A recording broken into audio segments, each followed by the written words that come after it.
Baik, selamat siang. Perkenalkan nama saya Dr. Muda, Putu Satya Kumara Upadana dengan NIM 19026 12107. Pada hari ini saya akan menjelaskan terkait perioperatif medicine, di mana untuk yang pertama, saya akan menjelaskan terkait preoperatif medicine sebagai salah satu bagian ataupun komponen dari perioperatif medicine.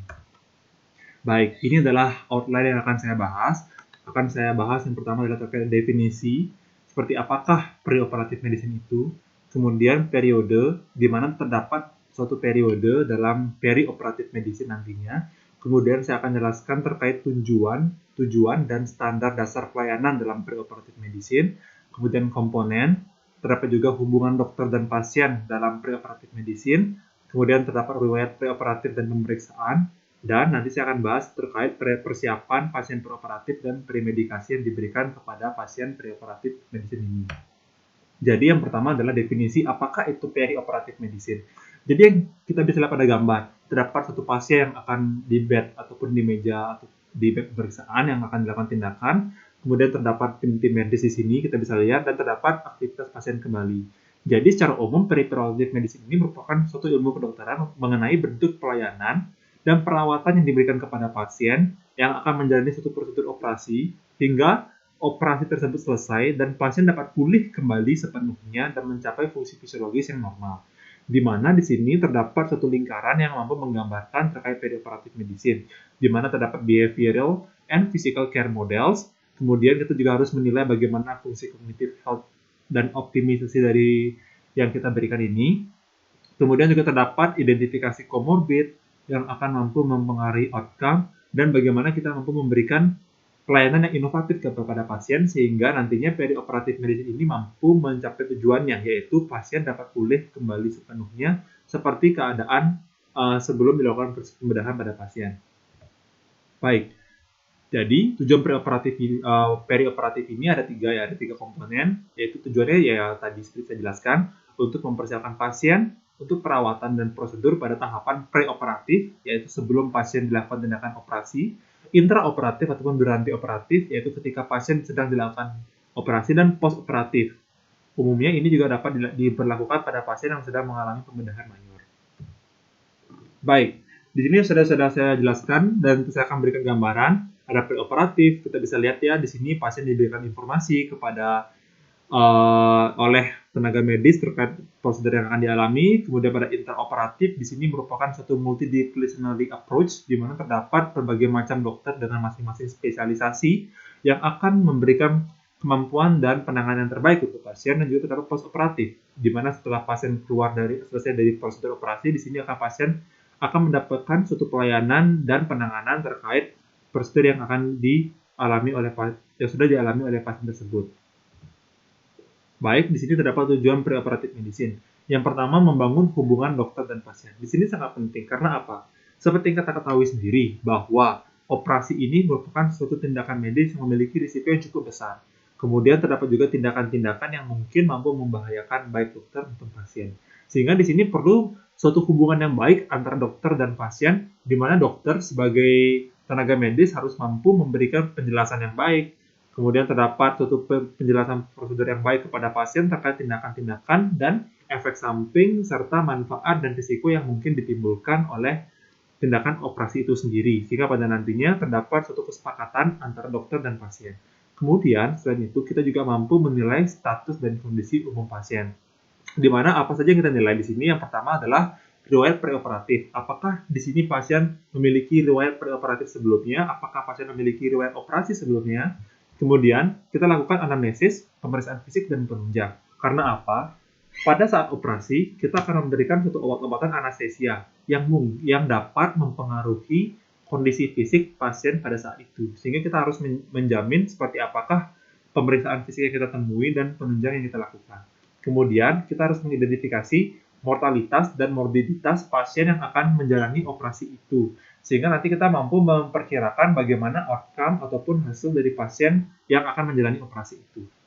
Kemudian, selain itu, pada preoperatif medicine juga dapat membantu dokter untuk menentukan rencana perawatan perioperatif. Jadi di sini, setelah kita mengetahui Ketiga faktor ini, kita akan mampu menentukan rencana yang tepat untuk perawatan setelah pasien menjalani operasi. Sehingga ini akan mampu mengefisiensikan pelayanan pasien tersebut dan mampu menciptakan kepuasan kepada pasien yang setelah menjalani prosedur operasi itu sendiri. Kemudian, adapun standar-standar dasar pelayanan yang harus dipenuhi dalam preoperatif medicine. Yang pertama adalah rekam medis pasien. Ini sangat penting sekali karena apa? Pada rekam medis terdapat suatu data yang lengkap pada pasien itu sehingga dapat kita analisa dan dapat kita identifikasi sehingga mampu memberikan gambaran dan tuntunan kepada dokter untuk melakukan tindakan operasi pada pasien. Di mana standar dasar ini merupakan patient oriented approachment, di mana di sini kita harus berorientasi bagaimana pasien yang sedang kita tangani dari anamnesis, pemeriksaan fisik, dan pemeriksaan penunjang. Kemudian terdapat juga keterlibatan pasien. Di sini sangat penting sekali karena apa? Agar mampu melindungi dokter dan pasien terkait prosedur operasi yang dilakukan. Di mana di sini meliputi kita meminta persetujuan dari pasien berupa informed consent dan juga kita melakukan dokumentasi terhadap segala suatu dokumen yang sudah kita sepakati dengan pasien sehingga ini mampu menciptakan suatu legal ataupun keputusan yang dapat dipenuhi dan dapat diterapkan kepada dokter dan kepada pasien juga nantinya. Kemudian ini adalah bagian-bagian dari preoperatif ya. Jadi pada preoperatif medicine ini akan melibatkan dokter dan juga pasien. Di mana ini akan terdapat hubungan dokter dan pasien, seperti sudah dijelaskan tadi ada komunikasi, diskusi, dan penjelasan kepada pasien. Kemudian terdapat juga riwayat preoperatif yang terdiri dari riwayat sekarang, seperti apakah riwayat penyakit yang sedang dialami oleh pasien, kemudian kebiasaan khusus, apakah merokok ataupun mengonsumsi alkohol, dan juga riwayat pengobatan dan riwayat anestesi, seperti apakah yang pernah digunakan oleh pasien. Terdapat juga riwayat keluarga. Ini juga cukup penting karena apa? Dikatakan bahwa riwayat keluarga ini mampu mempengaruhi riwayat-riwayat kesehatan yang dimiliki oleh pasien, sehingga kita harus tidak melupakan bagaimana riwayat keluarga oleh pasien itu sendiri. Kemudian kita melakukan review sistem organ secara menyeluruh. Karena sudah jelaskan tadi bahwa penggunaan obat-obatan anestesi ini mampu memberikan dampak terhadap sistem organ pada tubuh pasien itu sendiri. Dan juga makan dan minum terakhir. Kemudian pada bagian pemeriksaan, ini terdiri dari pemeriksaan fisik, pemeriksaan penunjang, dan penilaian risiko oleh pasien. Dan juga ada pun persiapannya seperti pemberian premedikasi, persiapan pasien, dan persiapan pasien preoperatif pada pasien itu sendiri. Ini adalah hubungan dokter pasien yang sudah dijelaskan tadi. Jadi umumnya, seperti yang kita ketahui sendiri bahwa operasi itu merupakan suatu tindakan yang cukup menegangkan dan cukup menguras emosi pasien.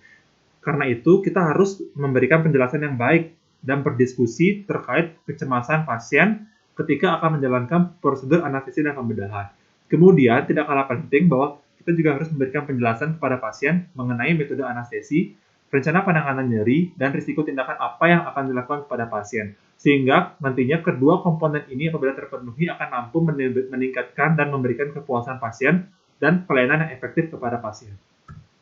Kemudian, pada riwayat preoperatif, kita juga harus melakukan anamnesis secara lengkap, seperti di manakah lokasi yang dialami, kapan keluhan yang dialami itu muncul, dan bagaimana kuantitas dan kualitas nyeri yang dialami oleh pasien. Kemudian tanyakan juga bagaimanakah faktor kembar dan faktor peringan dari pasien, dan kronologi serta keluhan utama oleh pasien. Kemudian tanyakan juga apakah pasien memiliki riwayat penyakit kronik seperti hipertensi, diabetes mellitus, gagal ginjal, dan HIV dan AIDS, di mana komponen ini memiliki peranan yang penting untuk menentukan bagaimana kondisi pasien pada saat menjalani operasi. Kemudian tunjukkan kebiasaan seperti merokok, konsumsi alkohol, dan ketergantungan obat, dan juga tanyakan riwayat prosedur medis pada pasien, seperti yang sudah saya jelaskan sebelumnya. Nah, di sini adalah algoritma mengenai kebiasaan khusus pasien. Jadi, ternyata kebiasaan khusus pasien ini mampu memberikan dampak terhadap jalannya dan outcome dari operasi yang dialami oleh pasien, seperti misalnya merokok, di mana merokok ini akan mampu memberikan efek kardiovaskular, seperti penyakit vaskular perifer dan koroner, serta efek respirasi seperti karsinoma paru, PPOK, dan gangguan mukosilia. Di mana kedua efek ini sangat penting untuk kita kontrol, karena adanya pemberhentian merokok sebelum operasi akan memberikan dampak yang cukup baik, seperti 12 jam sebelum operasi jika diberhentikan merokok akan mampu mengurangi karboksi Hb, jika 2 hari diberhentikan akan mampu memberikan perbaikan fungsi siliar, dan jika 2 minggu sebelum itu diberhentikan selama 2 minggu sebelum menjalani operasi, akan mampu mengurangi volume sputum dan juga pada 2 bulan, bahkan mampu mengurangi risiko bronkospasme. Tentu efek ini akan sangat membantu dokter ketika menjalani operasi pada pasien. Kemudian, Juga tanyakan konsumsi alkohol, karena pada konsumsi alkohol ini akan memberikan dampak intoksikasi baik secara akut maupun kronik. Dan juga tanyakan juga ketergantungan obat pada pasien, apakah pasien mengalami ketergantungan marijuana, kokain, dan heroin yang akan mampu mempengaruhi obat-obatan anestesia pada tubuh pasien. Kemudian tanyakan juga riwayat anestesi sebelumnya. Tujuannya apa? Untuk mengetahui seperti apakah teknik anestesinya, waktu, lokasi, dan komplikasi pasca operasi pada pasien itu sebelumnya. Sehingga ini akan mampu memberikan dokter terkait gambaran teknik-teknik apakah yang tepat dan cocok pada pasien yang akan menjalani operasi itu sendiri. Dan tanyakan juga riwayat kehamilan, tujuannya untuk mengetahui seperti apakah pasien sudah mengalami menarche, kemudian siklus HPHT, dan juga tanyakan riwayat persalinan apakah normal ataupun abortus. Baik, ini merupakan identifikasi periode puasa pada pasien. Jadi, pada pasien ini sendiri sangat penting dilakukan puasa. Karena apa? Karena pada dilakukan operasi ini sangat penting untuk mencegah terjadinya risiko aspirasi paru dan komplikasinya saat operasi sedang berlangsung.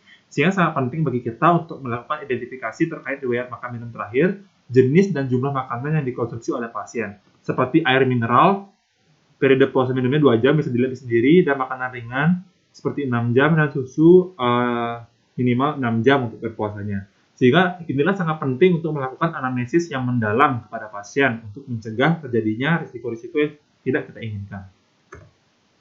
Kemudian pada pemeriksaan fisik di sini, yang pertama kita cek seperti biasa adalah vital sign. Seperti kita cek tekanan darahnya, apakah pasien mengalami hipertensi dan hipotensi atau hipotensi.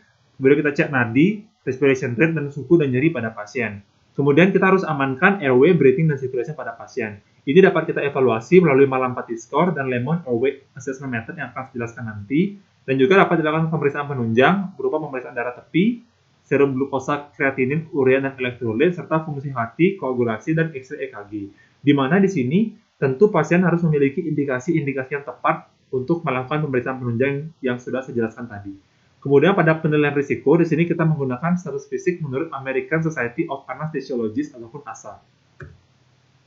Ini adalah komponen pemeriksaan fisik umum. Saya sudah jelaskan sebelumnya bahwa kita harus mereview sistem organ secara menyeluruhan, seperti komponen psikis, apakah pasien mengalami gangguan saraf, respirasi dan hemodinamik, dan juga cek apakah pasien mengalami penyakit darah, pada penyakit dan juga penyakit gastrointestinal, hepatobiliar, dan otot rangka dan integumen. Sehingga nanti kita akan melakukan evaluasi secara komprehensif dan menyeluruh terkait sistem yang ada di dalam tubuh kita guna untuk menentukan teknik anestesi dan bagaimana outcome yang akan dimiliki oleh pasien itu sendiri. Nah, di sini kita harus mengecek airway assessment method dengan teknik Lemon, di mana L, kita harus melihat secara eksternal apakah terdapat facial trauma, terdapat jenggot ataupun kumis, dan juga lidah yang besar. Kemudian pada E, kita mengevaluasi 332 atau 332 rule. Ya, kemudian kita juga cek M, Mallampati score. Kemudian kita cek O, obstruksi, apakah terdapat obstruksi seperti akibat adanya trauma, epiglottis, dan peritonsillar abscess, dan juga CN, yaitu neck mobility.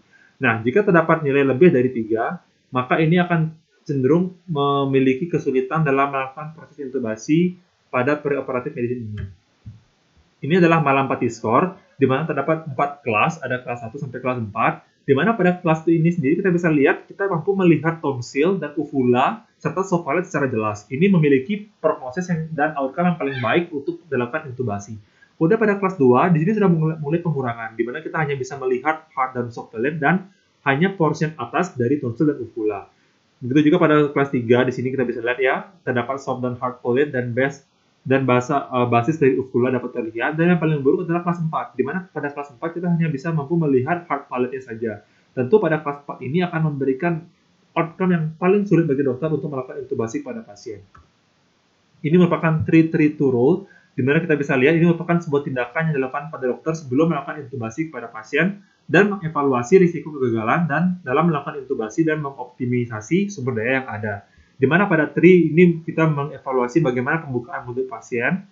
Kemudian untuk TRI yang kedua adalah kita mengevaluasi dari tulang mentum sampai tulang hyoid, di mana kita evaluasi apakah lidahnya terdapat proses defleksi yang dapat mengakomodasi laryngoskop pada saat kita lakukan intubasi. Dan yang kedua ini adalah kita mengukur jarak tiroid dan mental untuk memprediksi lokasi larynx sampai basis dari lidah pada pasien itu sendiri. Kita bisa lihat pada gambar seperti ini. Kemudian, kita juga mampu menilai risiko pasien berdasarkan American Society of Anesthesiologists. Jadi pada kelas-kelas ini merupakan suatu sistem klasifikasi untuk menilai bagaimanakah status fisik pasien sebelum menjalani prosedur operasi sehingga dokter dapat mengetahui dan memperkirakan risiko operasi yang dapat muncul. Yang paling baik di sini bisa kita lihat adalah kelas 1. Di sini pasien memiliki kondisi yang sehat dan atau dapat disebutkan sebagai a healthy patient. Kemudian, apabila pasien mengalami emergensi, dapat kita selipkan huruf E di belakangnya yang menandakan pasien sedang mengalami kasus emergensi. Dan terdapat juga kelas yang terakhir, itu kelas 5, di mana pada kelas 5 ini pasien diperkirakan tidak dapat hidup ataupun tidak diperkirakan dapat hidup 24 jam baik ataupun tanpa adanya operasi seperti rupture aortic aneurysm dan massive pulmonary embolism. Baik, kemudian kita lanjut terkait informed consent yang sudah saya jelaskan tadi, bahwa adapun komponen-komponen informed consent yang harus kita penuhi dan kita sepakati dengan pasien seperti teknik anestesi yang digunakan dan komplikasi dan risiko apa serta prosedur apa yang akan dilakukan pada pasien. Kemudian manfaatnya seperti apa? Seperti jelaskan mengapa informed consent ini penting. Karena dengan adanya informed consent terdapat kesepakatan antara dokter dan pasien yang dapat melindungi kedua belah pihak. Di mana pembagiannya, apabila pasien ini kompeten, pasien dapat menandatangani informed consent itu sendiri. Namun apabila terdapat gangguan dalam hal itu, dapat digunakan wali untuk memberikan informed consent pada prosedur yang akan dilakukan. Baik, ini merupakan rekam medisnya. Maksud saya informed consent yang dapat diberikan kepada pasien. Jadi di sini kita mencantumkan diagnosisnya apa, dasar diagnosisnya apa, kemudian tindakan kedokteran, indikasi, dan bagaimana tata cara yang akan dialami oleh pasien itu sendiri. Di sini harus dijelaskan kepada pasien, dan juga terdapat dokter pelaksana di sini. Kemudian kita juga membuat pernyataan dari dokter yang menangani pasien itu sendiri, dan terdapat form persetujuan tindakan anestesi. Di sini sangat penting untuk dilakukan di lapangan. Kemudian setelah itu kita juga membahas premedikasi. Apakah premedikasi itu sendiri?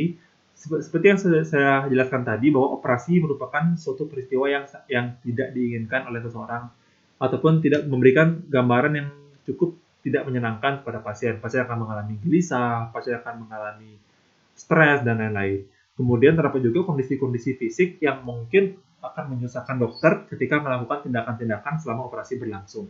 Disinilah fungsi premedikasi, di mana premedikasi ini merupakan tindakan awal anestesia dengan memberikan obat-obatan pendahuluan yang terdiri dari golongan yang pertama, antikolinergik, sedatif, dan analgetik. Di mana di sini diharapkan dokter mendapatkan kondisi yang optimal dalam melakukan prosedur anestesi dan operasi. Tujuannya apa? Yang pertama, mampu mengurangi kecemasan, mengurangi nyeri, mengurangi kebutuhan obat anestesi, dan mengurangi sekresi kelenjar dan menekan refleks vagus oleh obat-obatan antikolinergik misalnya, dan memudahkan memperlancar induksi. Kemudian, periode waktunya diberikan 1 hingga 5 menit sebelum operasi pada IV, 30-60 menit pada intramuskular, dan 60-90 menit pada oral. Jenis obatnya sudah dijelaskan tadi, ada obat golongan antikolinergik, golongan sedatif, dan golongan opioid ataupun narkotik. Jadi yang pertama adalah golongan antikolinergik. Tujuannya itu adalah untuk mengurangi sekresi kelenjar seperti saliva, saluran cerna, dan saluran nafas melalui mekanisme penekanan dan penghambatan aktivitas kolinergik atau parasimpatis. Di mana golongan obatnya ada sulfat atropin dan skopolamin. Cara pemberiannya bisa dilihat di sini sendiri bahwa secara intramuskular dan secara intravena. Pada intramuskular diberikan dosis 0,01 mg per kilogram berat badan, diberikan 30-45 menit sebelum induksi, dan secara intravena dengan dosis 0,005 mg per kilogram berat badan, diberikan 2-10 menit sebelum induksi. Kita juga harus memperhatikan bagaimana mekanisme kerja dari obat ini, di mana ini akan berefek pada sistem saraf pusat, pada kardiovaskular, pada saluran cerna dan kelenjar keringat, di mana di sini akan mengurangi kelenjar-kelenjar pada saluran ini sehingga mampu memudahkan dokter dalam melakukan tindakan-tindakan operasi, misalnya seperti melakukan tindakan intubasi dan lain-lainnya. Kemudian ada golongan sedatif.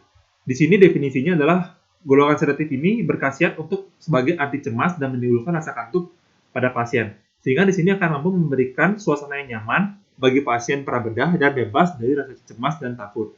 Di mana apabila pasien tidak kooperatif selama operasi, tentu ini akan mempersulit dokter dalam melakukan tindakan-tindakan yang diperlukan selama operasi.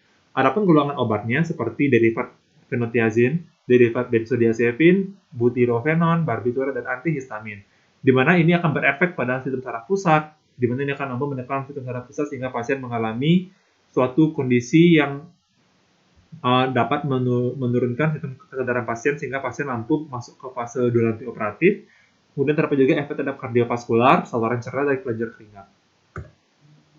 Dan kemudian setelah itu ada obat golongan analgetik, narkotik, ataupun opioid, di mana di sini didefinisikan sebagai obat-obatan yang dapat menangani nyeri perioperatif pada pasien. Di sini sangat penting karena kita harus mengurangi rasa nyeri yang dialami oleh pasien selama operasi untuk meningkatkan kualitas dan outcome yang dimiliki oleh pasien.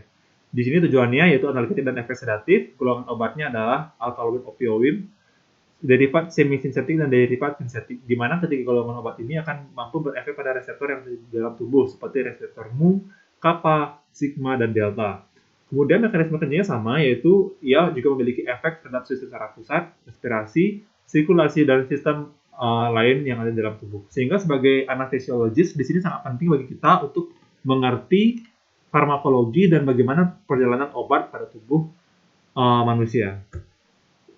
Kemudian terkait pemeriksaan penunjang ada algoritmanya, di mana pada pemeriksaan penunjang kita dapat melakukan pemeriksaan darah tepi. Indikasinya apa? Jadi saya ingin tegaskan di sini bahwa masing-masing pemeriksaan di sini memerlukan indikasi yang tepat pada pasien-pasien tertentu, sehingga pada nantinya terdapat efisiensi dalam biaya dan efisiensi kegunaan dalam pemeriksaan penunjang. Seperti contohnya pada pemeriksaan darah tepi di sini diindikasikan untuk pasien di atas 60 tahun, perempuan yang sedang menstruasi, dan terdapat riwayat pendarahan.